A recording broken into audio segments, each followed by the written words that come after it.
그리스도 이름으로 용서할 수 있는 그런 목회자 부부가 된다면은 얼마나 우리가 행복하겠느냐.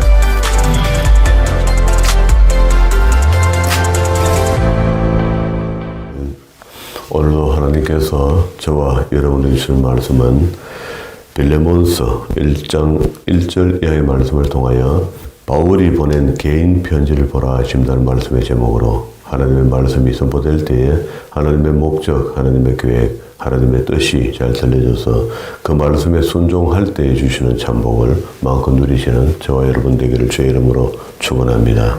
성경 안에는 여러 가지 형태의 글들이 수록되어 있는데요. 바울이 갈라디아서 성경을 쓰고 갈라디아 지역에 편지를 보내고 난 뒤에 그렇게 격한 어조로 쓰여진 편지가 나중에 성경이 되겠나. 본인도 그렇게 생각했을 겁니다. 그러나 천국에 가서 나중에 보니까 성경이 되는 걸 보고 조금 민망히 여기지 않았겠는가. 그래서 그 성경 속에 은혜와 진리가 들어있는가, 그 속에 사랑과 용서가 들어있는가, 이런 것들이 성경이 되는데 요점이 되거든요. 이 빌레몬서도 개인 사신입니다. 개인이 개인에게 부탁할 말이 있어서 쓴 편지인데, 여기 이제 송신자, 수신자 이런 걸 보면은 바울이 빌레몬에게 보낸 편지입니다. 그죠? 그럼 사신이 되는 거죠. 그게 보통 우리가 공문서라 하면은요, 헬라어로 에피서 이렇게 하고요. 그 공문서는 대개 앞에 송신자나 그리고 또 수신자나 소명 같은 것들이 있습니다. 볼 일이 있다고. 일이 분명히 있다고. 이 편지를 써야 될 이유가 분명히 있다고요.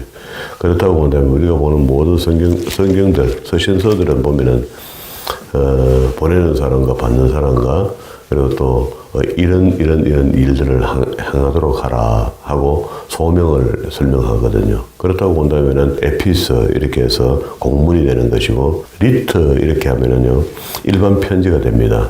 개인적으로 주고받을 수 있는 그런 편지를 이야기해요. 그렇다면 본다면은 오늘 빌레몬서 책은요, 개인 서신이다. 바울이 빌레몬에게 보내는 편지고, 뭐 부탁할 일이 있어서 쓴 편지거든요. 그러니까 이제 개인 서신이 되니까 이게 리트가 되는 겁니다. 그리고 이 빌레몬서는 책은 작지만은요, 이 속에 들어있는 말씀들이 주제가 은혜가 되잖아요. 그 은혜 가운데, 사랑 가운데, 은혜와 사랑만 있으면 아무것도 아닌데 용서가 있는 겁니다. 그러면은 하나님이 우리의 죄를 용서해 주신 것처럼 은혜 속에서 용서가 따라오니까 결국 이게 성경이 될 만하죠. 그리고 또 아브라함 링컨이 이 책을 읽고 난 뒤에 노예 해방 운동을 일으키려고 마음에 작정을 하고 결국 성경이 효시가 됐다는 겁니다. 그렇다고 본다면은 이 편지 한 장이 수많은 노예들을 구원해냈으니까 그것도 은혜가 되는 거죠. 자, 그렇게 되면 이제 내용이 좀 이제 압축되기 시작한다, 그죠?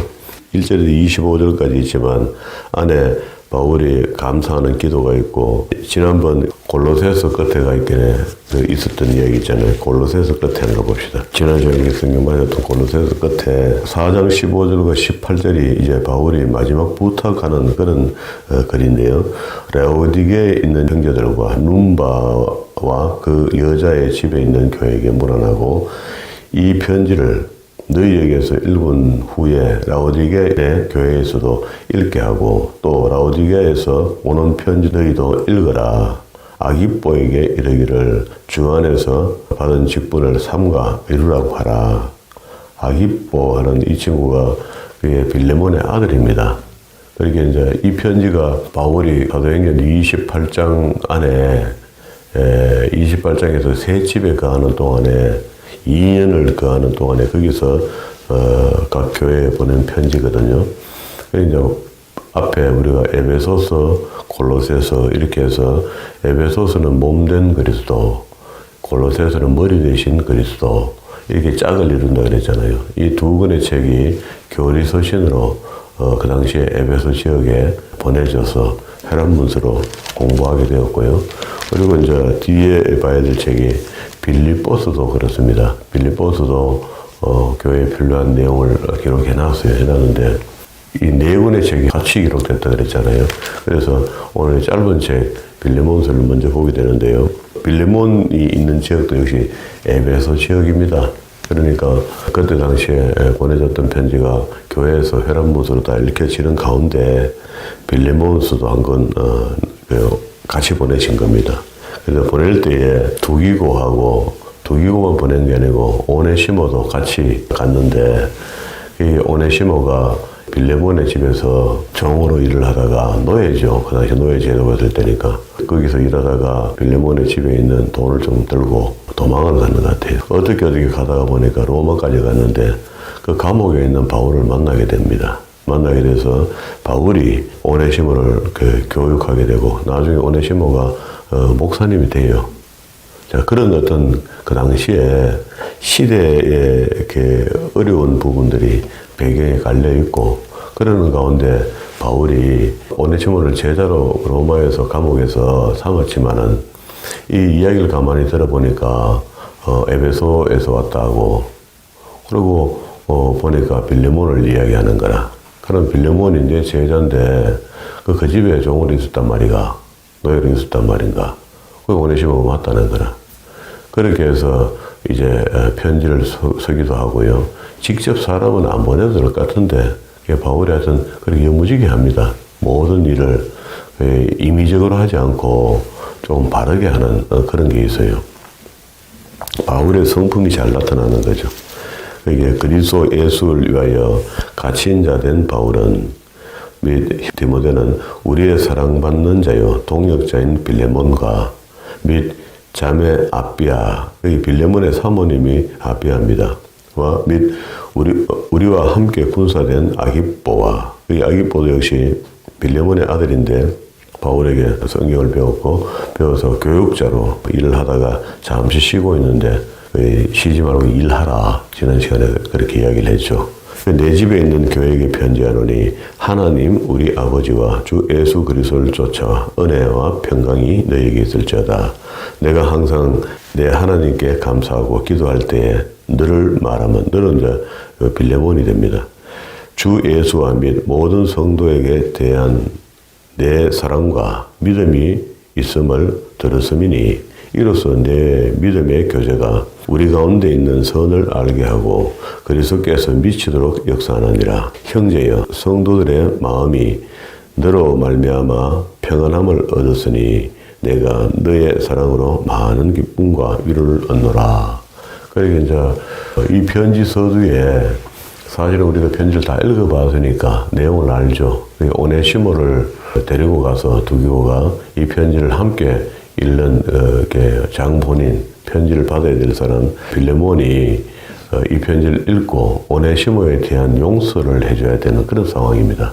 그래서 바울이 이 편지를 써서 빌레몬이 읽게 만드는데 뭘 부탁해야 되잖아요. 뒤에 오네시모를 부탁해야 되니까 이 부탁할래 하니까 앞에 좋은 말을 많이 쓰는 겁니다. 이야기를 합니다. 이제 8절에 이러므로 내가 그리스도 안에서 많은 담력을 가지고 내게 마땅한 일로 명할 수 있으나 스승과 제자의 관계에서 충분히 빌레몬에게 이 얘기를 할 수 있단 말이야. 이거 지금 할 수 있는데도 불구하고 오네시모 내게 왔는데 니 잘한다 하대. 너희 집에 있었다 하대. 그럼 내가 여기서 성경 잘 가르쳤고 앞으로 내가 데리고 여서 제자로 삼아가 일 시킬 테니까 그래 알아라. 마음의 정리를 그렇게 했으면 좋겠다고 편지 보내면 끝이야 사실은. 그래 해도 충분히 바울과 빌레몬의 관계가 이렇게 형성이 되어 있고 정리가 될 수 있는데 그런데 바울은요 분명히 합니다. 그게 오네시모가 장차 나중에 목회자가 될 사람인데 만약에 그 자리에서 종으로 왔던 사람을 성경을 가르치고 내가 목회자 만들었다고 서로 만나서 화해를 안 하고 빌레몬과 정리가 안 된 상태에서 오네시모가 목회를 하면 평생 그 사람은 찝찝할 겁니다. 직접 찾아가긴 참 못하고요. 로마에서. 그런 부분들을 아무래도 바울이 좀 알았던 것 같아요. 마음이 찝찝할 건데 해서 분명히 하고 싶었던 겁니다. 9절입니다. 사랑을 인하여 도리어 간구하노니 나이 많은 나 바울은 지금 또 예수 그리스도를 위하여 갇힌 자 되어 갇힌 중에서 낳은 아들 오네시모를 위하여 내게 간구한다. 그러니까 이제 그 빌레몬에게 부탁할 말이 있다 하는데 이 바울이 이런 단어는 잘 안 쓰거든요. 나이 많은 나 바울은 나이가 적고 많고 상관없이 열심히 주의를 감당했던 그런 사람인데 이 편지에만은 자신 없는 소리를 하면서 였습니다. 그죠? 그 대신 이제 이 소리가 네가 나를 좀 존중이 좀 여겨줬으면 좋겠다. 내가 하는 말에 대해서. 그러면서 이제 오네시모를 위하여 기도한다. 간구한다. 저가 전에는 내게 무익하였으나 이제 나와 내게 유익함으로. 근데 무익하다는 원어가요.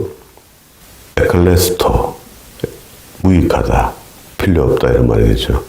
유익하다는 말이 유크레스토.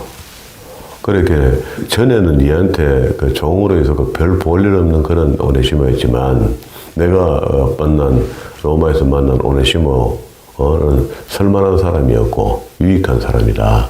그래서 이제는 완전히 유익한 사람이 됐다라는 이야기를 이렇게 했습니다. 전에는 내가 무익하였으나 이제는 나와 내게 유익함으로 내게 저를 돌려보내노니 저는 내 신복이라. 자, 상황이 바뀌었죠. 전에 자기한테 종을 했을 때는 별 볼일 없죠. 그 집에 허드레 일하는 게 다인데 이 사람이 바울을 만나더니 이제 바울의 신복이 되어버렸어요. 이게 바울의 제자 빌레몬으로서는 아주 부담되는 소리죠. 그럼 선생님 무슨 소리 하려고 이 긴 이야기를 하는가 하고 관심 있게 편지를 냈습니다. 저를 내게 머물러 두어 내 복음을 위하여 갇힌 자 중에 내 대신 나를 섬기게 하고자 이렇게 한다. 목적이 이렇다. 다만 그런데 내 승낙이 없이는 빌레몬의 승낙이 없이는 하지 않겠다. 근데 이 정도 관계되면은요 바울이 일방적으로 이렇게 하겠다 하고 편지 쓰고 그냥 쓰면 돼요. 되는데도 불구하고 노자를 드리고 차비가 들잖아요. 그때도 백값이 들고 이래 되는데 굳이 두기와 함께 오네시모를 빌레몬의 집에 보내서 직접 만나서 용서를 받도록 그렇게 도와주는 겁니다. 그래서 이거는 굉장히 중요합니다. 이렇게 하고 나면 오네시모는 굉장히 가볍고요. 그리고 또 바울이 그 빌레몬에게 편지를 써서 그렇게 할 줄 몰라서 이렇게 하겠습니까? 이게 정석이라는 이런 게 도덕이라는 겁니다. 우리 기독교인들이 지도자가 되면서 지사님 알았지 하는 이런 말에 그냥 설 밀고 가는 거 그런 거 안 해야 된다. 철저하게 경우를 바르게 하는 게 좋다. 요즘 말로 경우지 경우. 자 14절에 봅니다. 다만 내 성낙이 없이 내가 아무것도 하기를 원치 아니하노니 이는 너의 선한 일이 억지같이 되지 아니하고 자의로 되게 하려 함이로다.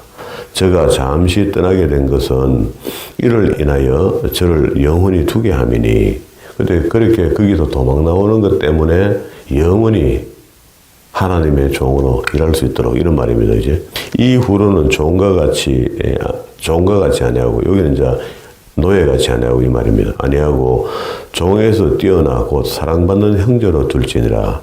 내게 특별히 그러하거든 하물며 육신과 주인 안에서 상관된 내게는 어떻겠노? 빌레몬에게는 어떻겠노?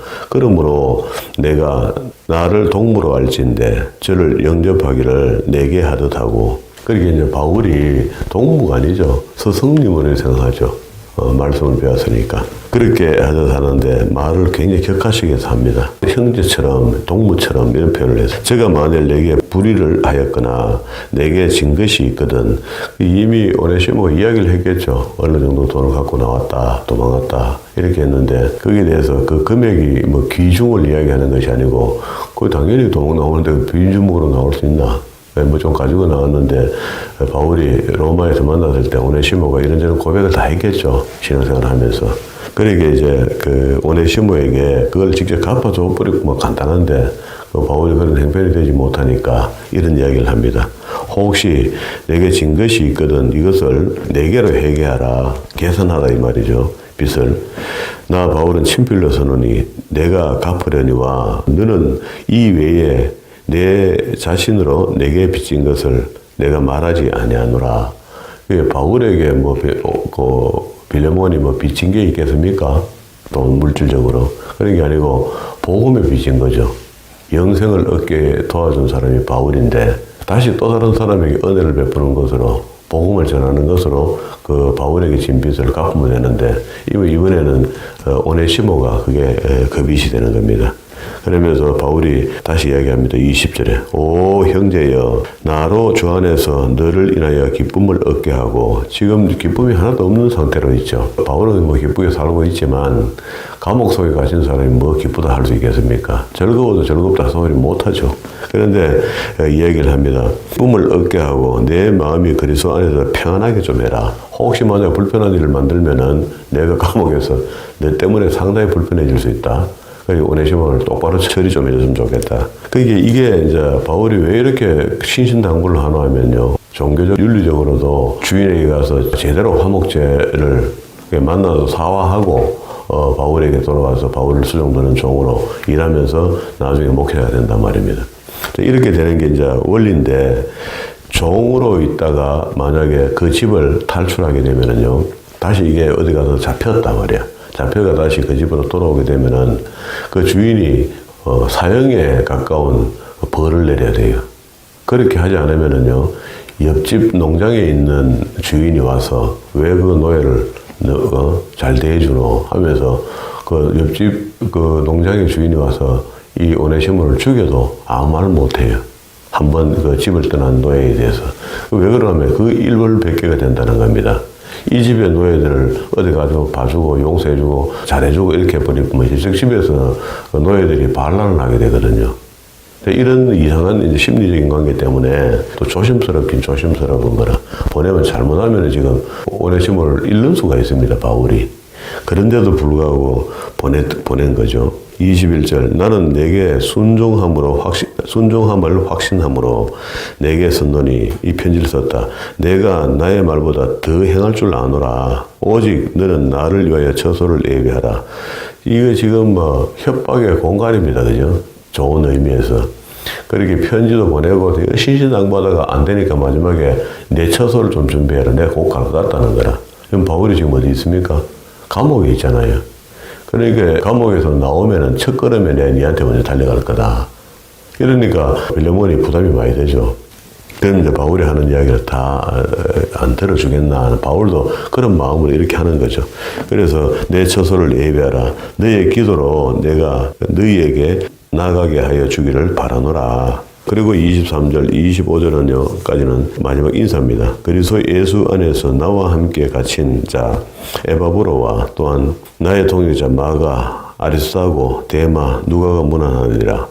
우리 주 예수 그리스도의 은혜가 너희 심령과 함께 있을지어다. 아멘. 하고 이 편지를 마쳤습니다. 근데 저는 이 편지를 읽으면서 물론 여기 은혜와 용서가 있어서 성경이 되었지만 우리에게도 바울의 이런 마음이 신앙적인 마음이 우리에게 건너와서 남을 용서해야 될 일이 있을 때에 우리는 늘 그렇게 이야기하죠. 용서는 되는데 이해가 안 된다.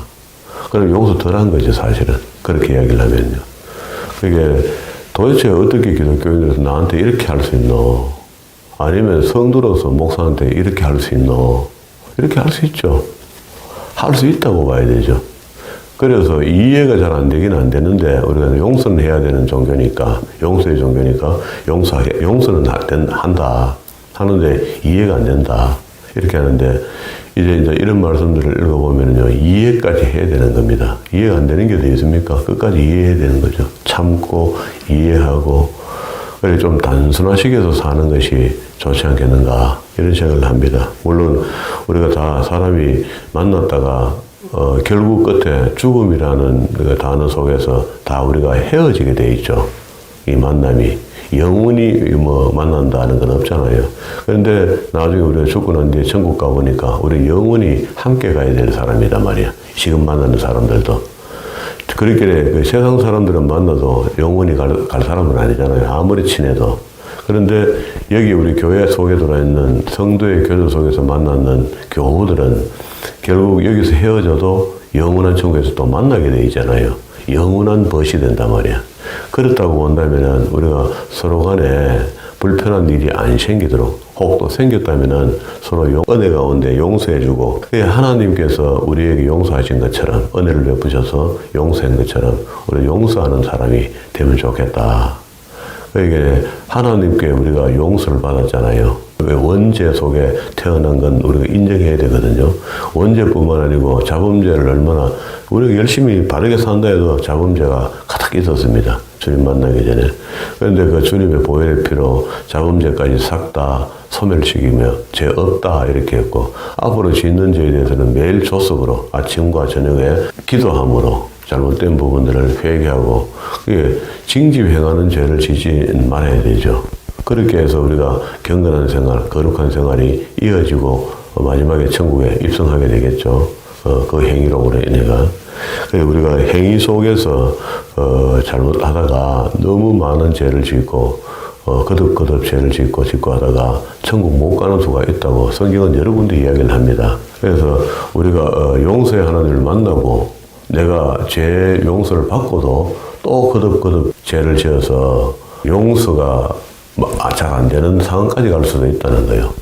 이런 것들에 대해서 우리가 좀 깊이 생각하고 하나님께서 우리에게 용서해 주신 것처럼 우리 용서에 대한 은혜, 그렇게 여기 이제 바울이 오네시모와 빌레몬과 오네시모와 바울 이 세 사람 이 편지 속에서 관계가 되고 있잖아요. 그런데 서로가 다 용서를 잘한 것 같아요.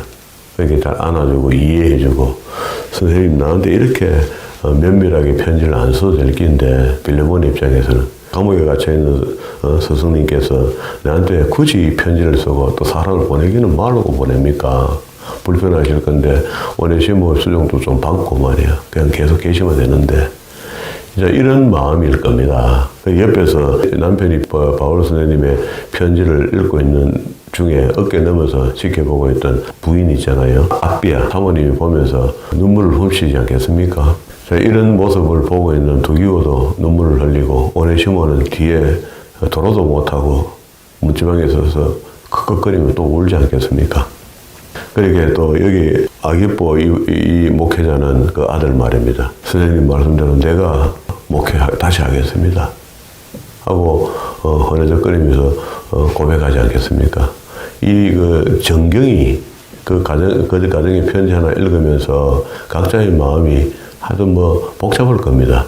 이런저런 이제 막 관계들이 막 형성이 되고 난 뒤에 사랑으로 마무리가 되겠죠. 이게 이제 성경이 되는 겁니다. 우리 주변에 이해하지 못할 일도 없고 용서하지 못할 일도 없습니다. 사실은 예수 안에서 예수의 보혈의 피로 다 씻음을 받을 수 있거든요. 이러한 마음으로 이때까지 살았던 것은 우리가 이해는 못하지만 용서는 했다까지 왔다면 이제는 이해까지 하자. 그럴 수 있지. 사람이 할 수 있지. 그렇게 되더라. 나도 알고 되더라. 여기까지 이해를 하고 모든 일에 그리스도 이름으로 용서할 수 있는 그런 목회자 부부가 된다면은 얼마나 우리가 행복하겠느냐, 이 목회가 행복하겠느냐 이런 생각이 듭니다. 그래서 우리가 이해되지 않는 일을 만나고 용서하지 못할 일을 만났다라고 느껴진다면은 그때에 빌레몬서에 나오는 등장인물들을 기억하고 바울이 빌레몬에게 편지를 쓸 때 마음을 이해하고 또 그 편지를 봐서 읽는 빌레몬의 마음을 이해하고 이해와 용서를 마지막까지 주님 부르신 날까지 행하며 살아가는 그런 믿음의 사람들이 다 되기를 주의 이름으로 축원합니다. 깊은